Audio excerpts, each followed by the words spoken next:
इससे पहले मैं आगे बढ़ूं, मुझे बता दीजिए वाटर की स्पेसिफिक हीट क्या है। बोलो, कल करवाए थे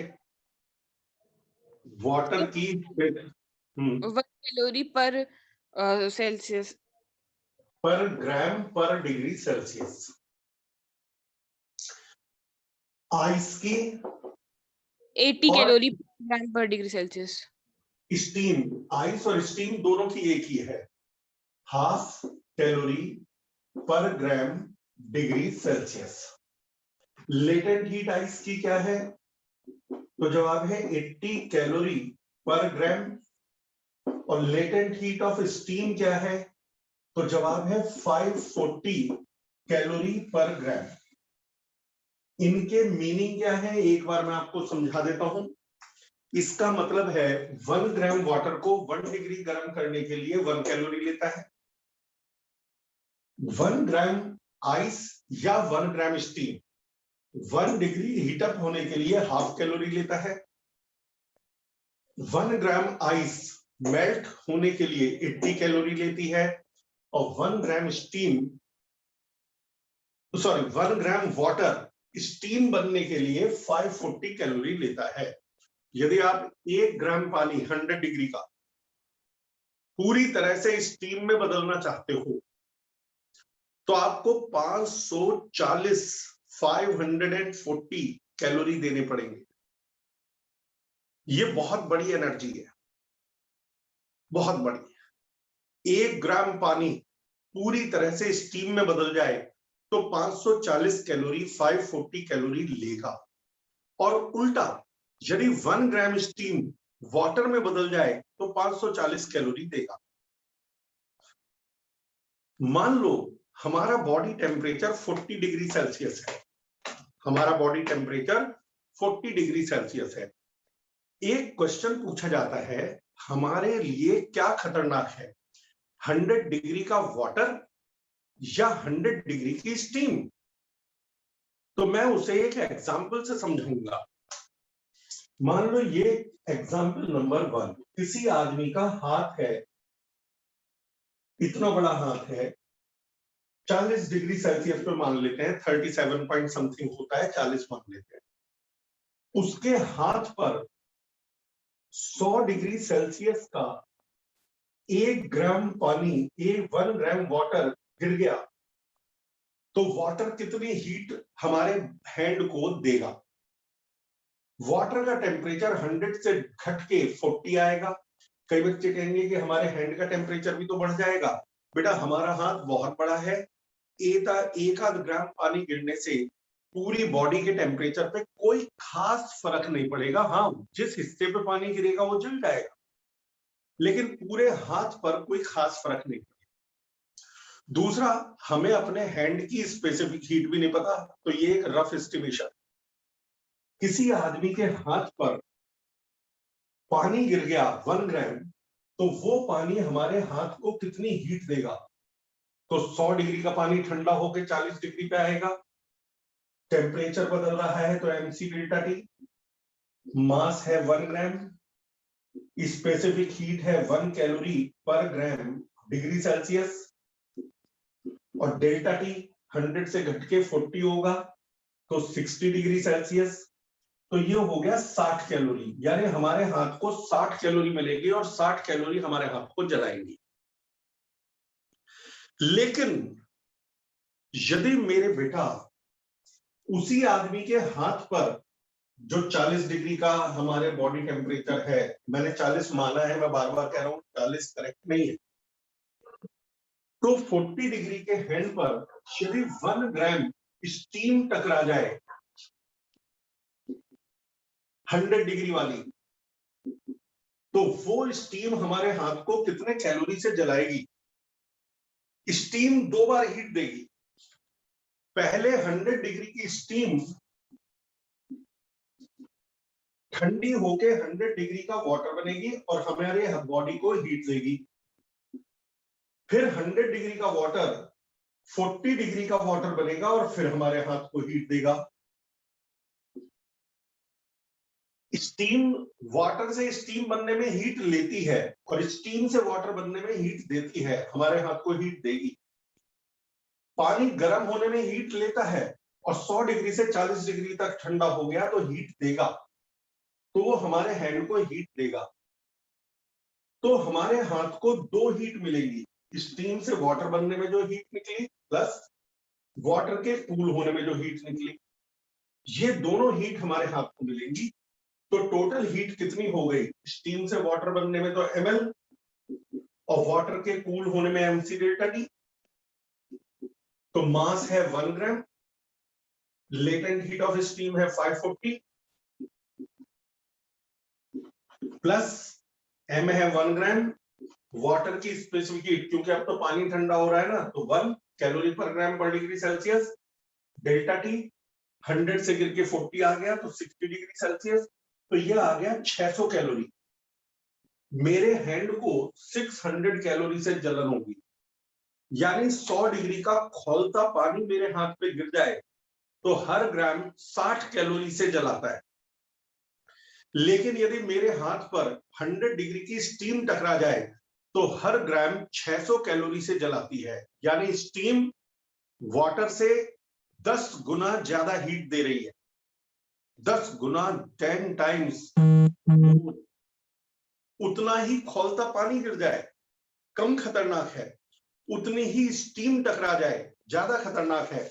यदि किसी को चेक करना हो कि स्टीम कितनी खतरनाक है तो कॉफी मशीन जरूर आप लोगों ने देखी होंगी, शादी ब्याह में एस्प्रेसो कॉफी जो बनती है उसका नोजल खोलना, जब उसमें से स्टीम निकलती है तो कोई प्लास्टिक की चीज उस स्टीम के नीचे रख देना, पिघल करके यूं हो जाएगी बिल्कुल 1 सेकंड, फ्रैक्शन ऑफ सेकंड के अंदर। तभी तो कितना भी ठंडा दूध हो उसमें कॉफी डाल करके वो स्टीम पास करते हैं, स्टीम पास करते ही 5-10 सेकंड के अंदर उबलने लगती है। तो स्टीम ज्यादा हीट देती है। तो मैं आगे बढ़ रहा हूं, मुझे बताओ स्टीम ज्यादा खतरनाक है हमारे लिए या boiling water? Steam, reason?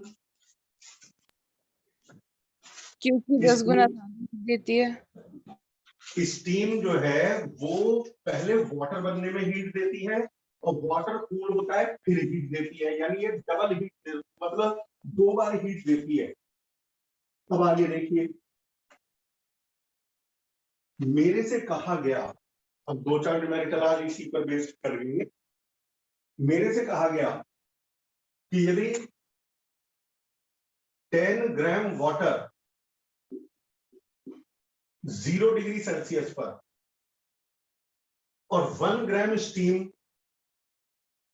100 degree Celsius पर, आज वाटर और स्टीम के हैं, कल थे आइस और वाटर के, आज है वाटर और स्टीम के न्यूमेरिकल, और कल होंगे आइस, वाटर, स्टीम और कैलोरीमीटर के कंबाइंड न्यूमेरिकल।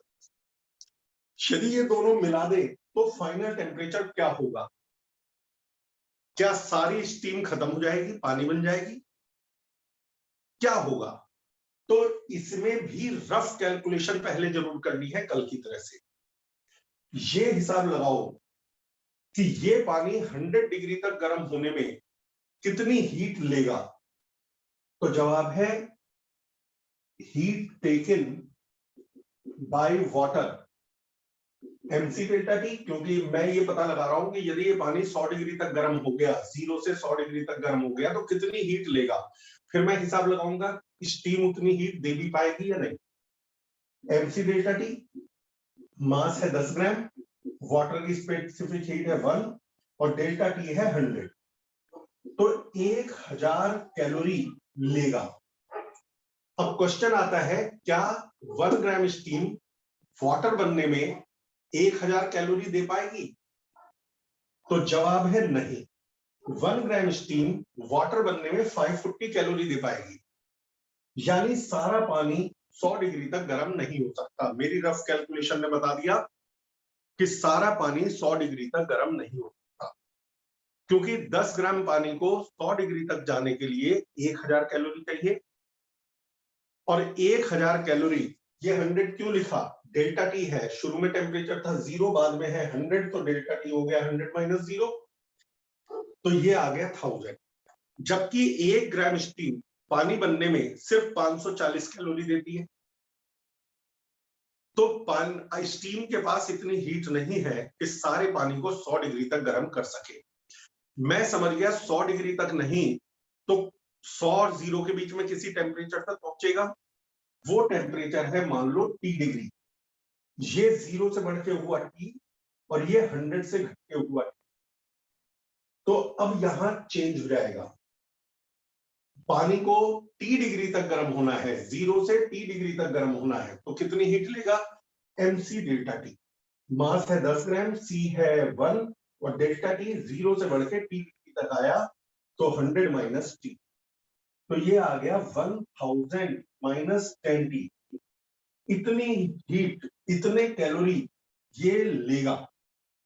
अब स्टीम भी फाइनली T डिग्री का पानी बनेगी। बाद में तो दोनों का टेम्परेचर एक ही होगा, तो स्टीम भी T डिग्री का वाटर बनेगी। तो स्टीम 2 बार में हीट देगी। पहले स्टीम वाटर बनेगी, 100 डिग्री की स्टीम 100 डिग्री का वाटर बनेगी, फिर 100 डिग्री का वाटर T डिग्री का वाटर बनेगा ठंडा होकर के। यानी स्टीम से वाटर बनना है पहले और फिर वाटर को कूल होना है। तो यहां 2 फॉर्मूले लगेंगे हीट गिवन के। हीट गिवन ml क्योंकि स्टीम से वाटर बना, प्लस mc डेल्टा टी, पानी ठंडा हुआ। तो ml मास है 1 ग्राम, लेटेंट हीट है 540, स्टीम का न्यूमेरिकल हो तो 540 है लेटेंट हीट कैलोरी पर ग्राम। m है 1 ग्राम। अब क्योंकि पानी ठंडा हो रहा है तो वाटर की स्पेसिफिक हीट 1। डेल्टा टी ये 100 से, मैं ये 0 से बढ़ के T हुआ था, सॉरी बेटा, 0 से बढ़ के T हुआ था तो T माइनस 0, पहले ये हीट टेकन था ना, इसका टेम्परेचर 0 था, 0 नहीं लिखा। 0 से बढ़ के T हुआ था तो T माइनस 0। पानी कितनी हीट लेगा? 0 से बढ़ के T हुआ है तो final minus initial T minus 0। T minus 0 तो ये आ गया 10T। मास कितना है? 10 ग्राम। C कितना है? 1। टेम्परेचर T माइनस 0 तो 10T कैलोरीज। अब यहां पर ये 100 से डाउन होके T तक आएगा तो M है 1 ग्राम, C है 1 और 100 माइनस T। 100 माइनस T या T माइनस 100? 100 minus T। ज्यादा में से कम को माइनस करते हैं, 100 माइनस T। ये थी हीट टेकन, ये है हीट गिवन। लेकिन हम जानते हैं heat given is equal to heat taken. इस रूल को क्या कहते हैं? Principle of calorimetry. Heat given is equal to heat taken. तो इसको इसके बराबर करके T निकाल लेना और आपका आंसर आ जाएगा। सिर्फ आपको इन दोनों को बराबर रखना है और T निकाल लेना है।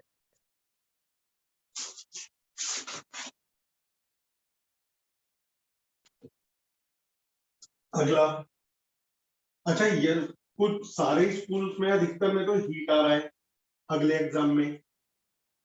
एक दो स्कूल जिनमें केएल भी शामिल है, अभी अभी मुझे सॉलिड का फोन आया था, वो बता रहा था कि सर हमारे यहाँ उन्होंने कहा प्रॉपर्टीज ऑफ सॉलिड आएगा। अब बार बार ये तो कर नहीं सकते, कभी ये चैप्टर शुरू कर दिया कभी ये चैप्टर, तो मैंने आपके ग्रुप में प्रॉपर्टीज ऑफ मैटर की वीडियोस भेज दी हैं, ग्रुप में नहीं, केएल के बच्चों को, और नोट्स भेज दिए हैं। यदि किसी और बच्चे के भी प्रॉपर्टीज ऑफ मैटर या प्रॉपर्टीज ऑफ सॉलिड या प्रॉपर्टीज ऑफ लिक्विड आ रहा है तो बता देना। क्लास में तो अभी लाइव में हीट ही खत्म करेंगे, वो मैं आपके पास भेज दूंगा, आप पढ़ते रहना। लेकिन प्रॉपर्टीज ऑफ मैटर क्लास में दोबारा होगा, लाइव में दोबारा होगा। अब सब कुछ ज्यादा से ज्यादा मैं लाइव कराने की कोशिश करूंगा और जब तबीयत फिट हो जाएगी तो ऑफलाइन।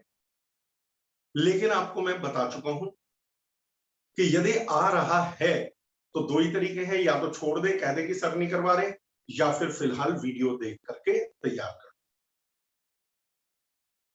किस किस को मिल गई वीडियोस मैंने जो भेजी थी? बैठा हुआ है कोई? यस सर, मुझे मिल गई। अपने आप ही मिल गई, आपने कहा तो नहीं था? No sir. मेरे को भी मिल गई सर। Good, very good.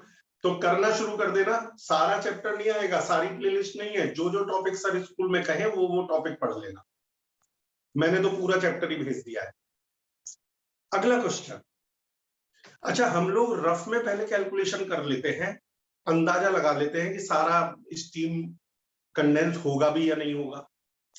अब सपोज करो 10 ग्राम स्टीम होता 100 डिग्री सेल्सियस पर और 10 ग्राम वाटर होता 0 डिग्री सेल्सियस पर, और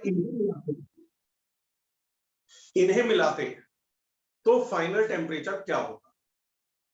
पहले वही हिसाब लगाओ कि ये 0 से 100 डिग्री तक होने में कितनी हीट लेगा। रफ 0 से 100 डिग्री तक जाने में कितनी हीट लेगा, फिर ये हिसाब लगाना कि क्या ये सारी हीट दे पाएगा या नहीं। हीट टेकन 0 से 100 डिग्री तक गर्म होने में 0 डिग्री के वाटर से 100 डिग्री का वाटर बनने में कितनी हीट लेगा। mc डेल्टा टी, मास है 10 ग्राम, c है 1, डेल्टा टी 0 से 100 तक जा रहा है तो 100, तो ये 1000 कैलोरी लेगा। क्या 10 ग्राम स्टीम पानी में बदल जाए तो कितनी हीट देगी। अभी रफ वर्क है, हीट गिवन तो ml कितने ग्राम स्टीम है 10, और लेटेंट हीट यदि 100 डिग्री की स्टीम 100 डिग्री का पानी बन जाए तो जवाब है L 540, 5400 कैलोरी। उसे चाहिए थे 1000 कैलोरी। यदि सारी स्टीम पानी बन गई तो देगी 5400 कैलोरी, वो ले ही नहीं सकता। कई बच्चे कहते हैं कि मान लो ले ले, तो अरे ले लेगा, यदि खोलता 0 से 100 डिग्री का तो वाटर बन चुका, मान लो स्टीम इसे 5400 कैलोरी दे दे तो ये वाटर स्टीम बन जाएगा। स्टीम वाटर बनेगी, वाटर स्टीम कहने का मतलब पॉसिबल नहीं। ये सारा पानी जो हीट देगा, सारी स्टीम जो हीट देगी, वाटर के बाप के बस की नहीं है कि वो सारी हीट ले ले, तो इसलिए सारी स्टीम कंडेंस नहीं होगी। तो फिर कितनी हीट कंडेंस होगी जिससे इसे 1000 कैलोरी मिल जाए, यानी कितने ग्राम स्टीम का वाटर बने कि बस 1000 कैलोरी रिलीज हो। तो हीट कितनी देनी है, सिर्फ 1000 कैलोरी। कितना मास मेल्ट होगा, 10 ग्राम। कंडेंस होगा 10 ग्राम, बिल्कुल नहीं, m ग्राम, पता नहीं कितना होगा, 2 ग्राम 1.5 ग्राम। लेटेंट हीट 540, तो मास आ गया 1000 अपॉन 540। यदि नीचे 500 होता तो 2 आता, 2 से कुछ कम आएगा, मैं रफली 1.9 लिख देता हूं, आप सही सही कर लेना। मान लो 1.9 ग्राम वाटर कंडेंस हो गया, स्टीम कंडेंस हो गई, तो इसका मतलब जो 10 ग्राम पानी था वो 100 डिग्री तक गर्म हो चुका है, 100 डिग्री तक गर्म हो चुका है, प्लस 1.9 ग्राम स्टीम 100 डिग्री के वाटर में बदल चुकी है, तो पानी यानी 1.9 ग्राम बढ़ गया। 100 डिग्री सेल्सियस का वाटर इतना है, लेकिन कुछ स्टीम बाकी है। 10 ग्राम में से 1.9 ग्राम स्टीम तो कंडेंस हो गई, तो 8.1 ग्राम स्टीम बाकी है, 8.1 ग्राम स्टीम बाकी है, वो भी 100 डिग्री सेल्सियस पर, यानी मेरे कंटेनर में 11.9 ग्राम तो पानी बचेगा 100 डिग्री का, और 8.1 ग्राम स्टीम बचेगी 100 डिग्री की। अब क्योंकि ये भी 100 डिग्री पर है, वो भी 100 डिग्री पे है, ना ये हीट देगा ना वहां से हीट लेगा, सेम टेम्परेचर पे हीट का फ्लो नहीं होता। और इस तरह से ये है फाइनली कितना पानी बचा, कितनी स्टीम बची, और क्या टेम्परेचर होगा, टेम्परेचर होगा 100 ग्राम। अगला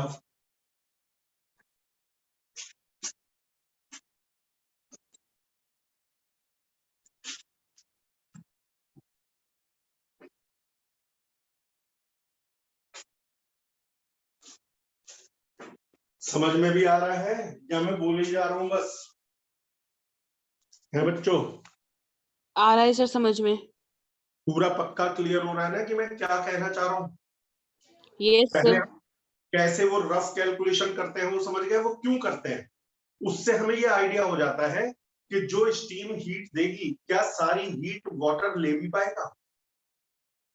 क्या सारी हीट वाटर ले भी पाएगा? एक क्वेश्चन करते हैं, सब सोचेंगे।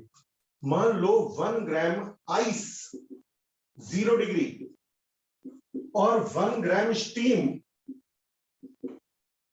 100 डिग्री को मिक्स कर दे तो बाद में क्या बचेगा? स्टीम बहुत ज्यादा हीट देती है, 540 कैलोरी कंडेंस होने में। आइस दूसरे नंबर पर हीट लेता है मेल्ट होने में, 80 कैलोरी पर ग्राम। पानी गर्म होने में सबसे कम हीट लेता है, 1 कैलोरी पर ग्राम पर डिग्री सेल्सियस। तो मुझे पहले ये हिसाब लगाना पड़ेगा कि 1 ग्राम स्टीम कंडेंस होने में कितनी हीट देगी। तो जवाब है 540 कैलोरी। क्वेश्चन आता है क्या 540 कैलोरी ये 1 ग्राम आइस झेल पाएगी? मैं हिसाब लगा रहा हूं कि 1 ग्राम आइस को 100 डिग्री का वाटर बनाने में कितनी हीट चाहिए। 1 ग्राम आइस को 100 डिग्री का वाटर बनाने में कितनी हीट चाहिए? हीट टेकन, पहले तो 1 ग्राम आइस मेल्ट होगी, फिर 1 ग्राम वाटर 0 से 100 डिग्री तक गर्म होगा। मास है 1 ग्राम, लेटेंट हीट है 80 क्योंकि आइस मेल्ट हो रही है। मास है 1 ग्राम, सी है 1 क्योंकि पानी गर्म हो रहा है। कहां से कहां तक? 0 डिग्री का पानी, अब 100 डिग्री का पानी बनेगा तो 100 माइनस 0, 180 कैलोरी सिर्फ लिया। 180 कैलोरी लेकर के ये 100 डिग्री का पानी बन गया, यानी सारी स्टीम कंडेंस नहीं होगी। 1 ग्राम स्टीम कंडेंस हो गए तो 540 कैलोरी देती है, और इसकी बस की सिर्फ 180 कैलोरी लेना है, वो 540 कैलोरी देता है। इसके बस की सिर्फ 180 कैलोरी लेना है, तो सारी स्टीम कंडेंस नहीं। अब तो फिर ये हिसाब लगाना पड़ेगा कि 180 कैलोरी देने के लिए कितनी स्टीम कंडेंस होगी। तो Q is equal to ml। अब ये बताओ स्टीम को से हमें कितनी हीट निकालनी है? 180 कैलोरी। कितना मास कंडेंस होगा? क्या 1 ग्राम? ना, वो तो 540 कैलोरी देता है। लेटेंट हीट 540, तो ये आ गया m इज इक्वल टू 0.33 ग्राम। इतने ग्राम स्टीम कंडेंस हो तो बचेगा क्या मिक्सचर में? एक तो 1 ग्राम आइस मेल्ट हुई और फिर 100 डिग्री तक गर्म हो गई, यानी 1 ग्राम वाटर बचेगा 100 डिग्री का। 100 डिग्री का प्लस जो 0.33 ग्राम स्टीम कंडेंस होके वाटर बन गई, वो भी वाटर में ऐड हो जाएगी। अब स्टीम कितनी बची? स्टीम थी मेरे पास 1 ग्राम, उसमें से 0.33 ग्राम स्टीम तो कंडेंस होके पानी बन गई, तो बची कितनी स्टीम? 0.67 ग्राम 100 डिग्री पर। तो मेरे पास बाद में जो बचेगा 1.33 ग्राम तो वाटर बचेगा 100 डिग्री का, और 0.67 ग्राम स्टीम बचेगी 100 डिग्री की। अब ये भी 100 डिग्री, वो भी 100 डिग्री, ना कोई हीट लेगा ना देगा, तो फाइनली मिक्सचर में क्या बचेगा? तो 1.33 gram water at 100 degree, 0.67 gram steam eight 100 degree, और इक्विलिब्रियम टेम्परेचर या फाइनल टेम्परेचर 100 डिग्री। एक सेकेंड,